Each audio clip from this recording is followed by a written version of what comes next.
Savez-vous ce que Padre Pio faisait quand quelqu'un venait le voir à San Giovanni Rotondo pour lui parler de cauchemars, d'insomnie, de cette sensation glacée d'être observé la nuit dans sa propre chambre? Il ne posait pas de questions sur les prières. Il ne demandait pas si la personne allait à la messe. Il ne parlait pas de péché. La première chose qu'il demandait, chaque fois, sans exception, c'était « Décrivez-moi votre chambre.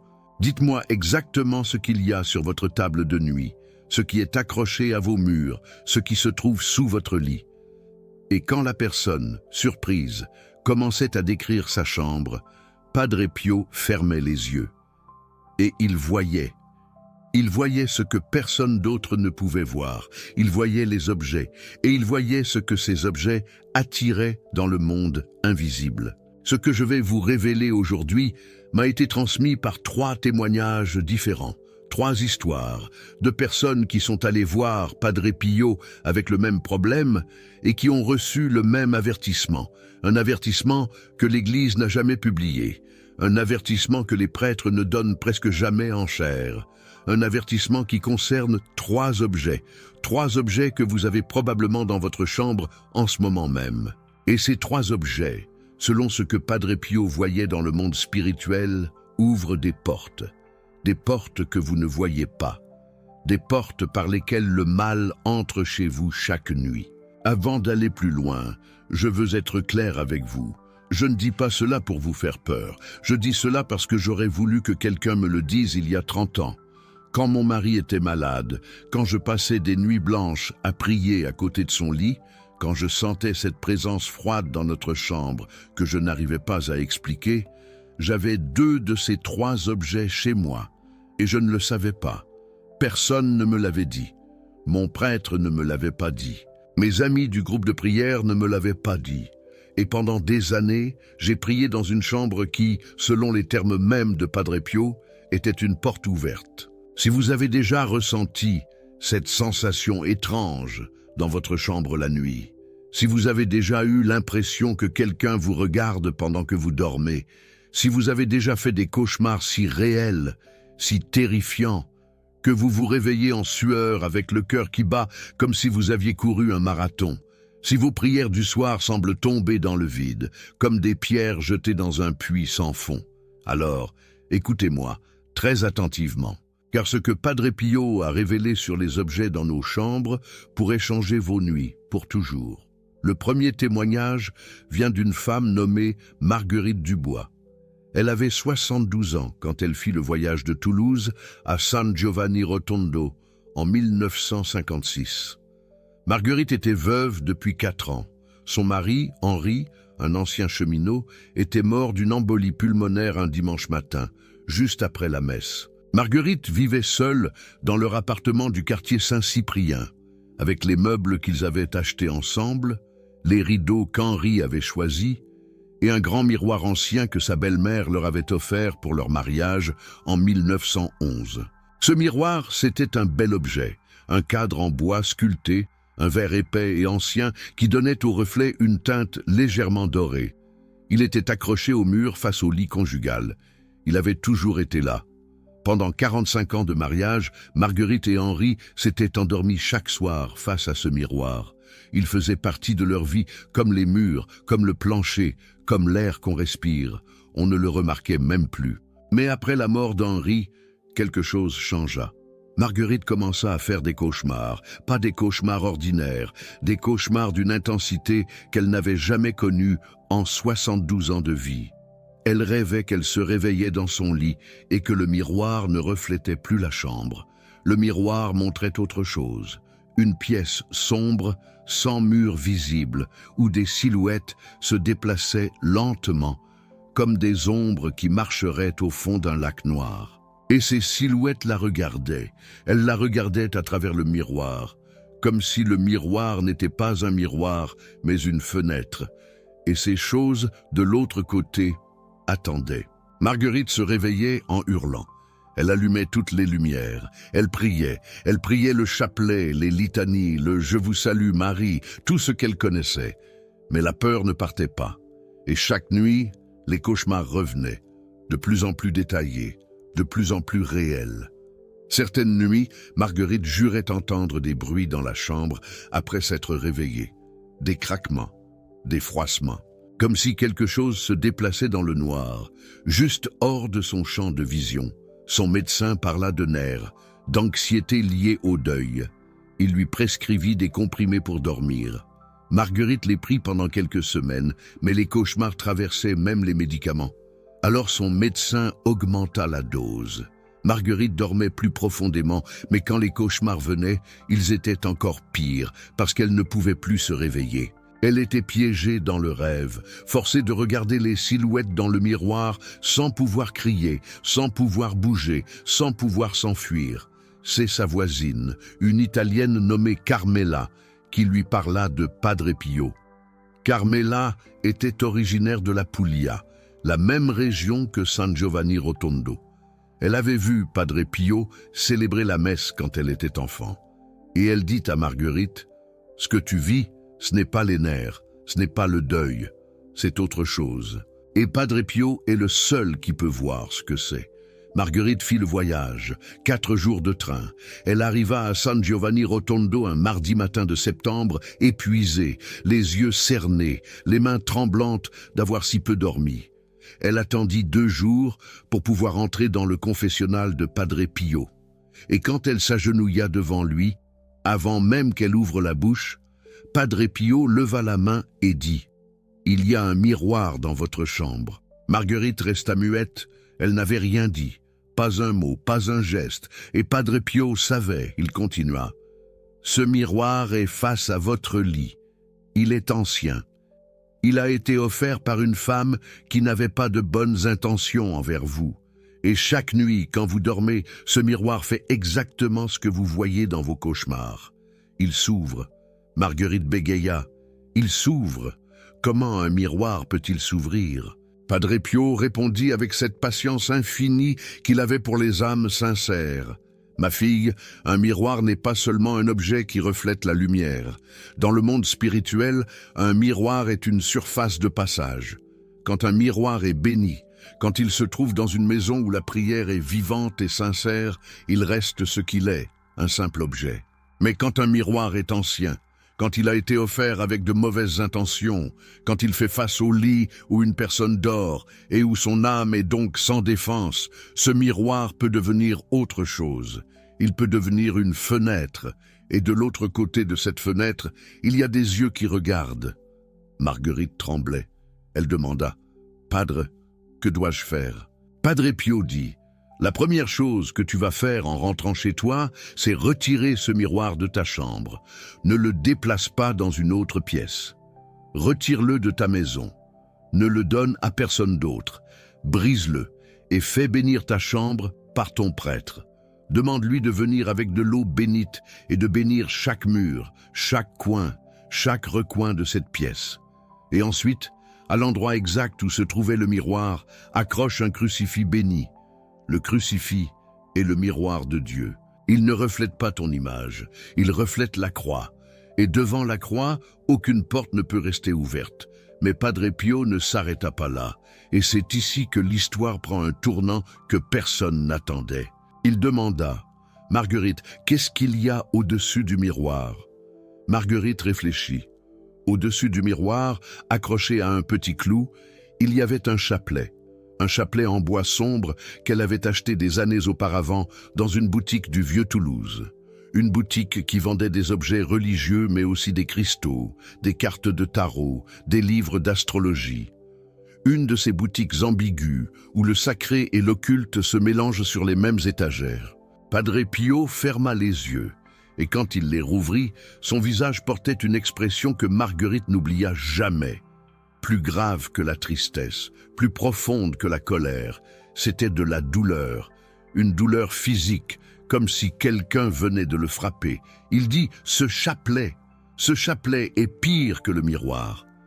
Marguerite ne comprenait pas. Un chapelet? Comment un chapelet pouvait-il être dangereux? C'était un objet de prière, un objet sacré, un objet qui représentait la Vierge Marie. Et c'est là que Padre Pio révéla quelque chose que je n'avais jamais entendu avant de découvrir ce témoignage. quelque chose qui a changé ma façon de voir les objets religieux pour toujours. Il dit « Ma fille, écoute-moi très attentivement. Un chapelet qui n'a jamais été béni par un prêtre n'est pas un chapelet. C'est un collier de perles en forme de croix. Et quand ce collier de perles vient d'un lieu où l'on pratique l'occultisme, même si ce lieu vend aussi des images pieuses et des statues de la Vierge, ce collier de perles porte en lui l'empreinte de ce lieu. Il ressemble à un objet sacré. Il a la forme d'un objet sacré, mais il n'en a pas la substance. Et cette ressemblance, cette imitation du sacré, est exactement ce que l'ennemi cherche. Parce qu'un objet ouvertement mauvais, une amulette, un talisman, un symbole païen, une personne de foi le reconnaît et le jette. Mais un objet qui ressemble à un chapelet, qui a la forme d'un chapelet, qui pend au-dessus du lit comme un chapelet, cette personne le garde. Elle le garde pendant des années. Elle croit qu'il la protège, alors qu'il fait exactement le contraire. Je dois faire une pause ici, parce que quand j'ai entendu ce témoignage pour la première fois, il y a des années, lors d'un rassemblement de prière à Limoges, j'ai senti le sol se dérober sous mes pieds. Dans ma propre chambre, accroché au mur au-dessus de mon lit, il y avait un chapelet que j'avais acheté dans une brocante, un beau chapelet en nacre avec une croix en argent.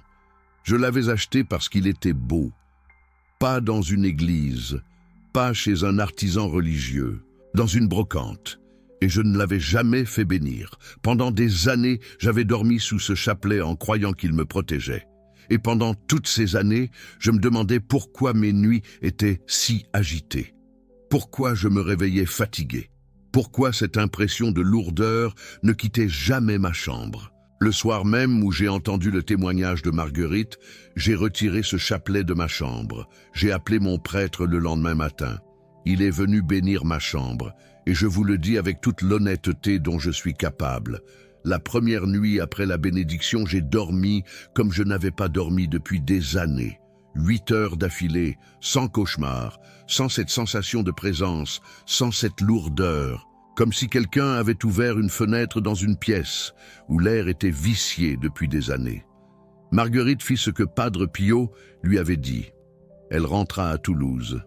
Elle retira le miroir. Elle brisa le miroir dans la cour de son immeuble, sous le regard interloqué de ses voisins.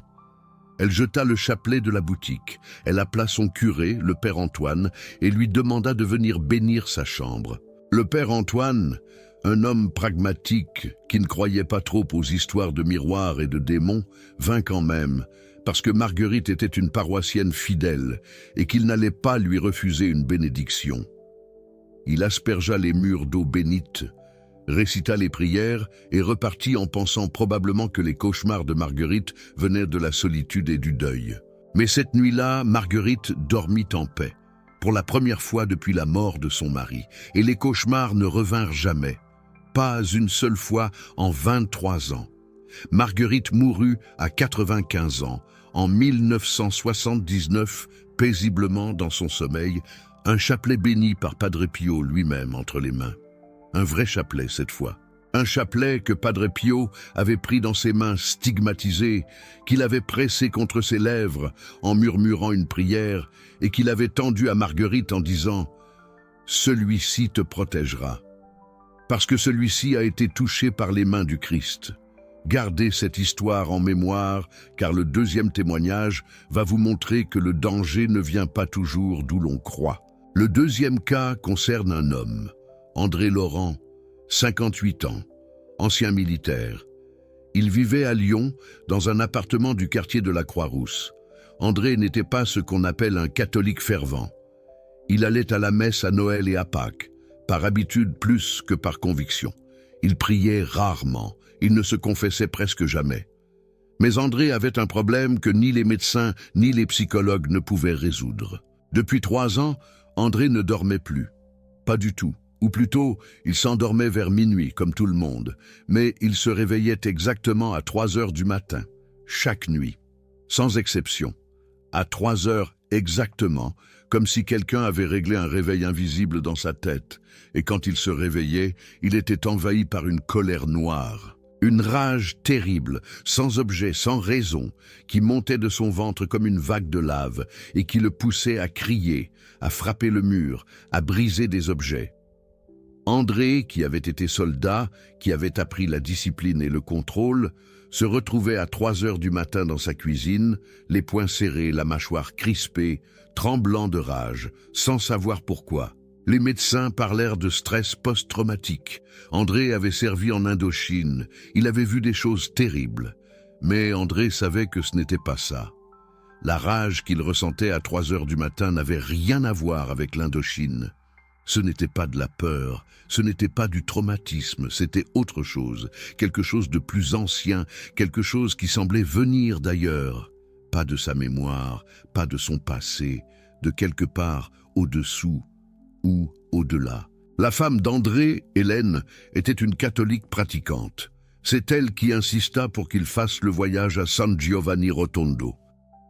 André accepta à contre-cœur. Il ne croyait pas à ces histoires de moines qui voyaient dans les âmes. Mais il était désespéré. 3 ans sans dormir, une nuit complète, 3 ans de rage nocturne, 3 ans de honte le matin quand il ramassait les débris de ce qu'il avait cassé pendant la nuit. Quand André s'agenouilla dans le confessionnal de Padre Pio, en 1957, il se sentait ridicule. Un ancien soldat, un homme dur, agenouillé devant un moine en robe brune. Mais ce qui se passa ensuite le marqua pour le reste de sa vie. Padre Pio le regarda, longuement, silencieusement, et puis il dit, d'une voix douce mais ferme, « Vous avez quelque chose dans votre table de nuit, dans le tiroir de droite, quelque chose qui appartenait à votre grand-père. » André sentit son sang se glacer. Personne ne savait, personne. Même Hélène ne savait pas exactement ce qui se trouvait dans ce tiroir. André le gardait fermé à clé. Dans le tiroir de droite de sa table de nuit, André conservait une montre de gousset en argent, la montre de son grand-père, Gustave Laurent. Gustave avait été un homme dur, violent, alcoolique. Il avait tyrannisé sa famille pendant 50 ans. Il avait battu sa femme. Il avait terrorisé ses enfants. Et sur son lit de mort, en 1938, au lieu de demander pardon, au lieu de se réconcilier avec Dieu, Gustave avait fait quelque chose de terrible. Gustave avait pris cette montre dans sa main mourante, l'avait serrée contre sa poitrine, et avait prononcé des mots que la famille n'avait jamais oubliés. Il avait dit « Cette famille ne connaîtra jamais la paix, pas tant que mon sang coulera dans vos veines. Vous êtes maudits, comme je l'ai été, comme mon père l'a été avant moi, et cette malédiction, elle est dans cette montre. Celui qui la porte portera ma colère. » Les tantes d'André avaient voulu jeter la montre immédiatement. Mais le père d'André, par un mélange de piété filiale mal placée et de superstition, avait gardé la montre. Il l'avait mise dans un tiroir. Et quand le père d'André mourut à son tour, André hérita de la montre, par devoir, par sentiment, parce qu'on ne jette pas les affaires de famille, même quand elles portent des mots terribles. Et André l'avait gardée dans le tiroir de sa table de nuit, pendant 15 ans. Padre Pio dit « Cette montre n'est pas un souvenir de famille, c'est un véhicule pour la colère et le ressentiment d'un homme qui a refusé la miséricorde de Dieu sur son lit de mort. Chaque nuit, à 3 heures, l'heure où le Christ est le plus absent selon les traditions anciennes, l'heure où les ténèbres sont les plus épaisses, cette montre s'active, pas physiquement, spirituellement. Et la rage que tu sens, cette rage noire qui te réveille et te pousse à la violence, ce n'est pas ta rage, c'est la sienne. C'est la rage de ton grand-père, la rage d'un homme qui a choisi la haine au lieu du pardon. Et cette rage traverse les générations à travers cet objet, comme un poison qui coule à travers un tuyau. André pleurait. Cet homme qui avait survécu à l'Indochine, qui avait vu la mort de près, qui n'avait jamais versé une larme devant personne, pleurait à genoux dans un confessionnal italien. Parce qu'il comprenait enfin. 3 ans de rage nocturne, 15 ans avec la montre dans son tiroir. Et avant lui, son père avait eu les mêmes accès de colère inexpliqués. Et avant son père, le grand-père Gustave lui-même. La même rage, de génération en génération, transmise à travers un objet. Padre Pio prit les mains d'André dans les siennes et dit « Écoute-moi, fils, les objets ne sont pas neutres. Nous croyons que les objets sont inertes, qu'ils ne sont que matière, que bois, que métal, que verre.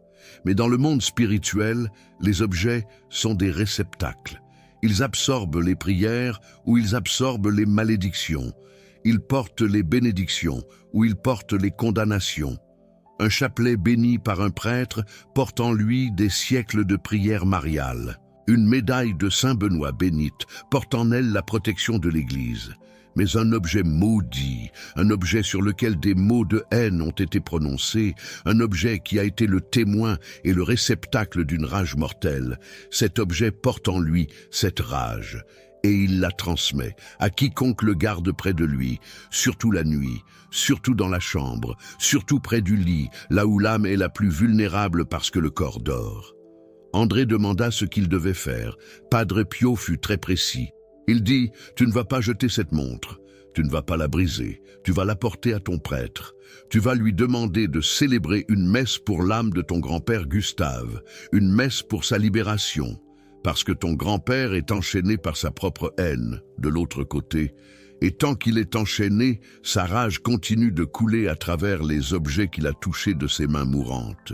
Et ensuite, après la messe, tu vas demander au prêtre de prendre la montre, de la plonger dans l'eau bénite et de réciter la prière de libération. Et quand ce sera fait, tu pourras la garder, parce que l'objet sera purifié, et ton grand-père sera un peu plus près de la lumière. Cela me rappelle ce que ma grand-mère disait toujours. Elle disait, « Les morts ne nous oublient pas, et nous ne devons pas les oublier, mais nous ne devons pas non plus porter leur chaîne. Chaque génération a le droit de commencer libre, à condition de couper les liens qui enchaînent, non pas par le rejet, mais par la prière. Et c'est exactement ce que Padre Pio enseignait. On ne rejette pas un ancêtre, on prie pour lui, on ne jette pas ses affaires avec mépris, on les purifie avec amour. C'est la différence entre la peur et la foi. La peur jette et fuit, la foi purifie et libère. André fit exactement ce que Padre Pio lui avait dit. Il rentra à Lyon. Il alla voir son curé. Il lui raconta tout. Le curé, un homme sage et prudent, ne rit pas. Il ne minimisa pas. Il célébra une messe pour l'âme de Gustave Laurent. Et après la messe, dans la sacristie, il prit la montre, la plongea dans un bénitier de marbre et récita les prières de libération. André me raconta la suite lors d'un pèlerinage à Lourdes, où nous nous sommes croisés en 1998. Il avait alors 99 ans. Il marchait lentement, mais il avait le regard clair et les mains calmes. Il me dit, « Madame, la nuit après la messe pour mon grand-père, je me suis réveillé à 3 heures du matin, comme toujours. Mais cette fois, il n'y avait pas de rage. À la place de la rage, il y avait autre chose, de la tristesse. Une tristesse douce, paisible, comme la tristesse qu'on ressent en se souvenant de quelqu'un qu'on a perdu. Et j'ai su, sans que personne me le dise, que c'était mon grand-père, pas sa rage, son regret de n'avoir pas su aimer. Et cette tristesse a duré quelques minutes, et puis elle est partie, et elle n'est jamais revenue. Et la rage n'est jamais revenue non plus. J'ai dormi jusqu'au matin pour la première fois en 3 ans, et j'ai dormi chaque nuit depuis. Retenez cette leçon. Les objets des morts, surtout les objets que les morts ont touchés dans leurs derniers instants, portent l'empreinte de ces derniers instants. Si la personne est morte en paix, avec Dieu, dans la sérénité, ces objets portent cette paix. Mais si la personne est morte dans la rage, dans le refus, dans la malédiction, ces objets portent cette rage. Et les garder près de soi, surtout dans la chambre, surtout près du lit, c'est dormir avec un canal ouvert vers les ténèbres de cette âme tourmentée. Et maintenant, le 3e témoignage, le plus troublant des 3, parce qu'il ne concerne pas un miroir ancien ni une montre maudite. Il concerne quelque chose de beaucoup plus banal, quelque chose que nous avons tous reçu au moins une fois dans notre vie, un cadeau. La famille Petit vivait à Marseille, dans le quartier de la Belle de Mai. Paul Petit, 35 ans, ouvrier au chantier naval. Marie-Thérèse, son épouse, 32 ans, mère au foyer. 3 enfants, Jean-Claude, 7 ans, Monique, 5 ans, et le petit René, 2 ans. Une famille modeste, pieuse, heureuse. Paul travaillait dur. Marie-Thérèse tenait la maison avec cette rigueur et cette douceur que les mères du Sud ont dans le sang. Ils allaient à la messe, chaque dimanche, à l'église Saint-Lazare. Ils récitaient le chapelet chaque soir en famille. Ils avaient la paix.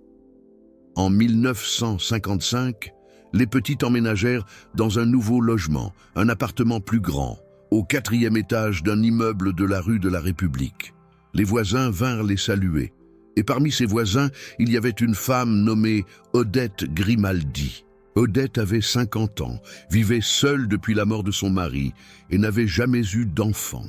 Elle regardait les enfants petits jouer dans la cour avec un sourire qui, selon Marie-Thérèse, n'atteignait jamais ses yeux. Le jour de la pendaison de crémaillère, Odette offrit aux petits un vase, un beau vase en céramique bleue de Valoris, décoré de fleurs peintes à la main. Marie-Thérèse le trouva magnifique. Elle le plaça sur la commode de la chambre conjugale, juste en face du lit, parce que c'était le plus bel objet de la maison et qu'elle voulait le voir chaque matin en ouvrant les yeux. Et c'est là que tout commença. Le 1er mois après l'arrivée du vase, le petit René tomba malade. Une fièvre inexpliquée qui montait chaque nuit et redescendait chaque matin. Le médecin ne trouvait rien. Pas d'infection, pas de virus. Juste cette fièvre obstinée qui revenait chaque nuit comme une horloge. Le 2e mois, Paul perdit son emploi, pas pour faute professionnelle. Le chantier naval ferma temporairement et Paul fut le premier licencié. Lui qui n'avait jamais manqué un jour de travail en 15 ans. Le 3e mois, Paul et Marie-Thérèse commencèrent à se disputer. Eux qui ne s'étaient presque jamais disputés en 10 ans de mariage, se retrouvaient à crier l'un sur l'autre pour des broutilles. Le sel, le linge, l'heure du dîner. Des disputes absurdes, disproportionnées, qui éclatèrent de nulle part et laissaient les deux époux épuisés et confus, se demandant ce qui leur arrivait. Monique, la fillette de 5 ans, commença à faire des terreurs nocturnes. Elle se réveillait en hurlant chaque nuit vers 2 heures du matin, les yeux grands ouverts mais ne voyant rien, criant qu'il y avait une dame bleue dans sa chambre. Une dame bleue qui la regardait. Les parents tentèrent de la rassurer. « Il n'y a pas de dame bleue, ma chérie, c'est un rêve. » Mais Monique insistait. « Elle est là, elle est bleue, et elle pleure. » Marie-Thérèse alla voir son curé, le père Blanchard. Elle lui raconta tout. La fièvre du petit, le licenciement, les disputes, les terreurs de Monique. Le père Blanchard, un homme bon mais qui ne croyait pas trop aux histoires de maisons hantées, lui dit de prier davantage. Marie-Thérèse priait déjà 3 chapelets par jour. C'est la belle-sœur de Marie-Thérèse, une Napolitaine nommée Lucia, qui fit le rapprochement. Lucia venait de la même région que Padre Pio. Elle connaissait les histoires de mauvais œil, de jalousie, d'objets empoisonnés. Quand Marie-Thérèse lui raconta que tout avait commencé après le déménagement, Lucia demanda « Quelqu'un t'a offert quelque chose pour la pendaison de crémaillère ?» Marie-Thérèse mentionna le vase d'Odette. Lucia pâlit. Elle dit « Amène-moi voir cette femme. » Elles descendirent au 2e étage, chez Odette. Lucia, qui avait l'œil du Sud pour ces choses-là, regarda l'appartement d'Odette et vit ce que Marie-Thérèse n'avait jamais vu. Des signes. Pas des signes évidents, pas des pentagrammes ou des bougies noires, des signes subtils, un miroir noir dans l'entrée, des herbes séchées d'un type particulier au-dessus de la porte, un livre sur la table de salon dont le titre était caché sous un magazine, des signes que seule une Napolitaine élevée dans les traditions ancestrales pouvait reconnaître. Lucia dit à Marie-Thérèse « Ce vase n'est pas un cadeau, c'est un vecteur. Cette femme est jalouse de ta famille, de tes enfants, de ton bonheur. Et elle a mis dans ce vase ce que nous appelons en Italie l'occhio malevolo, le mauvais œil, pas au sens superstitieux, au sens spirituel. Elle a projeté sa jalousie, son amertume, sa rancune de femme seule et stérile dans cet objet. Et cet objet, placé dans ta chambre, face à ton lit, irradie cette jalousie chaque nuit comme un poison invisible. Marie-Thérèse ne savait pas quoi croire, mais Lucia insista. Il faut aller voir Padre Pio, lui seul peut confirmer. Le voyage de Marseille à San Giovanni Rotondo fut plus court que pour Marguerite ou André. Le train de nuit jusqu'à Naples, puis un autre train jusqu'à Foggia. Marie-Thérèse laissa les enfants avec Paul et sa belle-sœur et fit le voyage seule. Quand elle s'agenouilla dans le confessionnal, Padre Pio la regarda avec cette intensité qui avait fait trembler tant d'âmes, et il dit immédiatement « Il y a un objet dans ta chambre qui n'est pas un cadeau, c'est un poison. » Marie-Thérèse étouffa un cri. Padre Pio continua « Cet objet est bleu, il a été donné par une femme dont le cœur est rempli de jalousie. Et cette jalousie, cette envie noire envers ta famille, envers tes enfants, envers le bonheur que Dieu t'a donné et qu'il ne lui a pas donné, cette jalousie s'est déposée dans cet objet comme le poison se dépose au fond d'un verre. Tu ne peux pas la voir, tu ne peux pas la toucher, mais elle est là. Et chaque nuit, elle travaille. La fièvre de ton fils, le travail de ton mari, tes disputes, les cauchemars de ta fille, tout vient de la même source, un vase bleu sur une commode. Padre Pio ajouta quelque chose que Marie-Thérèse rapporta dans une lettre à sa famille. La jalousie est l'un des péchés les plus dangereux pour les objets, parce que la jalousie est dirigée, elle a une cible. Quand quelqu'un vous hait en général, c'est désagréable, mais c'est diffus. Mais quand quelqu'un vous envie précisément, quand quelqu'un désire précisément ce que vous avez, quand quelqu'un souffre précisément de votre bonheur, cette énergie négative est comme une flèche. Elle est pointue, directe, concentrée. Et si cette personne touche un objet en pensant à vous avec cette jalousie, cet objet absorbe cette flèche. Et quand cet objet entre chez vous, la flèche est déjà à l'intérieur de vos murs. Padre Pio dit à Marie-Thérèse de rentrer chez elle et de faire ceci. Prends ce vase. Ne le brise pas toi-même. Apporte-le à ton prêtre. Dis-lui ce que je t'ai dit. Demande-lui de réciter une prière d'exorcisme mineur sur l'objet. Et ensuite, enterre le vase dans la terre. Pas dans ta cour, pas dans ton jardin, dans un lieu éloigné, un terrain vague, un champ. La terre absorbe, la terre purifie. Et ensuite, fais bénir ta maison, chaque pièce, chaque mur, avec de l'eau bénite et la prière de Saint-Michel. Marie-Thérèse fit tout cela, et les résultats furent immédiats. La fièvre du petit René disparut dans les 48 heures. Paul retrouva du travail la semaine suivante, dans un chantier encore meilleur que le précédent. Les disputes cessèrent comme si quelqu'un avait fermé un robinet. Et Monique, la petite aux terreurs nocturnes, dormit en paix dès la première nuit. Elle ne revit jamais la Dame Bleue. Quand Marie-Thérèse croisa Odette dans l'escalier quelques jours plus tard, Odette la regarda avec un regard étrange. Un regard qui, selon Marie-Thérèse, était un mélange de surprise et de déception, comme si elle avait perdu quelque chose. Et Marie-Thérèse comprit dans ce regard que Lucia et Padre Pio avaient raison. Le vase n'avait jamais été un cadeau. Écoutez-moi bien maintenant. Ces 3 histoires vous ont montré 3 types d'objets dangereux dans une chambre. Le miroir ancien non béni face au lit. L'objet d'un mort qui est parti dans la rage. Le cadeau donné avec jalousie et mauvaise intention. Mais il y a une leçon plus profonde dans ces 3 histoires. Une leçon que Padre Pio répétait à chaque personne qui venait le voir avec ce type de problème. Il disait « Vos maisons sont vos temples domestiques. Le Christ vit dans chaque maison où l'on prie. Mais pour que le Christ puisse vivre dans votre maison doit être propre. Non pas propre au sens physique, propre au sens spirituel. Chaque objet dans votre maison est soit un autel, soit un obstacle. Il n'y a pas de milieu. Un crucifix béni est un autel. Une image de la Vierge bénite est un autel. Un chapelet que vous avez prié pendant des années est un autel. Mais un miroir venu d'une source douteuse est un obstacle. Un objet d'un mort non réconcilié est un obstacle. Un cadeau empoisonné par la jalousie est un obstacle. Et tant que ces obstacles sont dans votre maison, vos prières doivent les contourner pour atteindre le ciel. Comme de l'eau qui doit contourner des pierres, elle finit par passer, mais elle arrive affaiblie, diluée, à moitié. Cela a changé ma vie quand je l'ai compris, et je veux maintenant partager avec vous les 5 étapes de purification de la maison que j'ai apprises au fil des années. en combinant les enseignements de Padre Pio, les conseils de mon prêtre et ma propre expérience. Première étape, l'inventaire spirituel.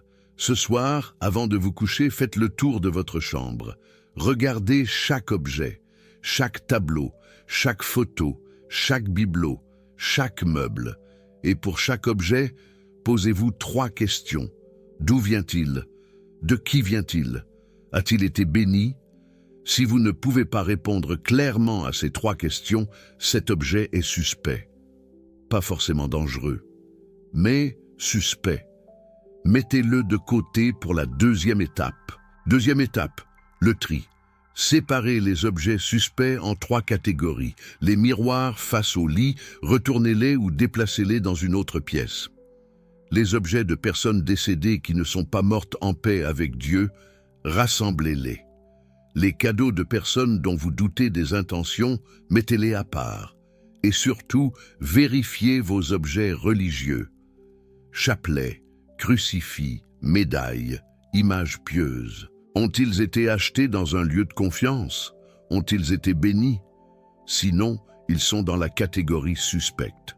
Troisième étape, la bénédiction. Appelez votre prêtre.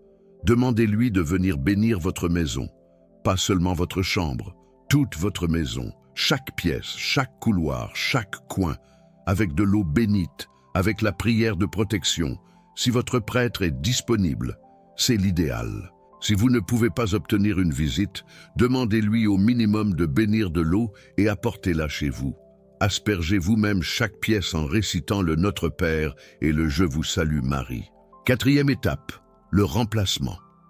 À chaque endroit où vous avez retiré un objet suspect, placez un objet sacré béni, un crucifix au-dessus du lit, une image de la Vierge sur la table de nuit, un chapelet béni suspendu à la tête de lit.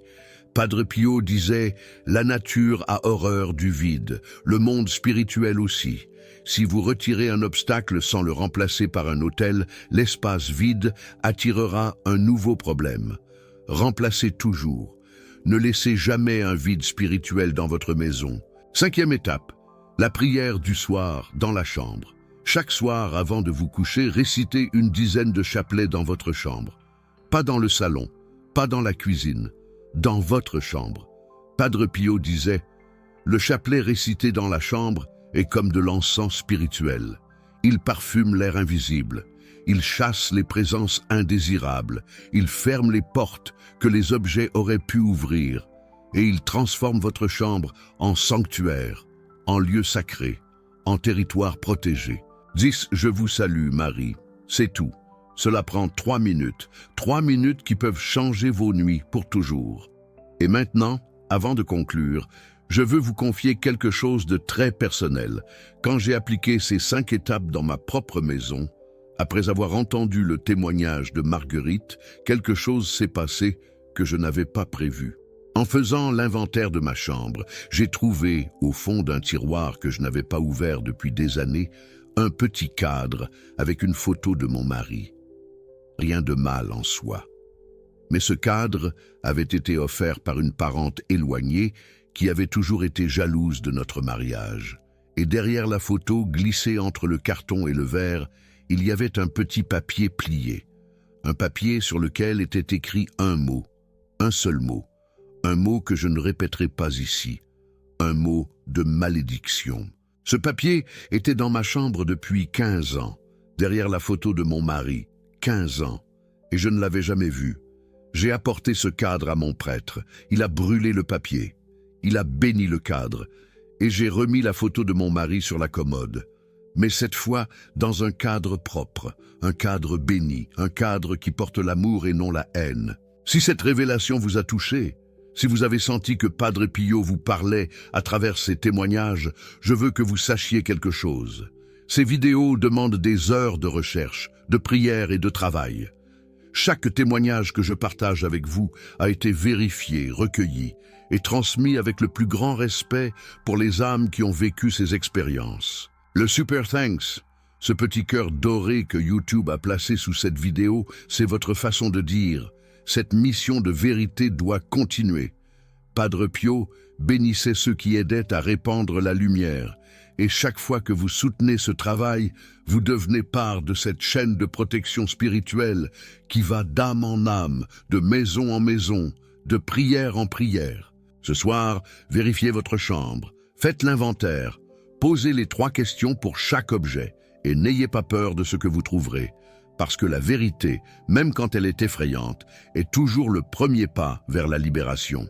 Padre Pio disait « Le démon ne peut rien contre une maison où le Christ est présent. Mais le Christ ne peut être pleinement présent dans une maison où des obstacles lui barrent le chemin. Retirez les obstacles, ouvrez les portes et laissez la lumière entrer. Tant qu'il y a de la vie, il y a de l'espérance. Tant qu'il y a de la prière, il y a de la protection. Et tant que Padre Pio intercède pour nous devant le trône de Dieu, aucune porte de l'enfer ne prévaudra contre ceux qui cherchent la lumière avec un cœur sincère. Ce soir, purifiez votre chambre et dormez enfin en paix. Et maintenant, je vous pose la question qui peut sauver vos nuits et protéger votre famille. Combien de ces 3 objets avez-vous dans votre chambre en ce moment?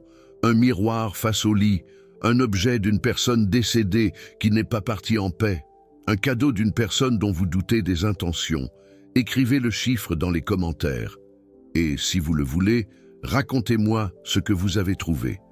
Parce que votre témoignage peut aider une autre âme à ouvrir les yeux, à vérifier sa chambre, à retirer les obstacles et à dormir enfin en paix sous le regard protecteur de Padre Pio.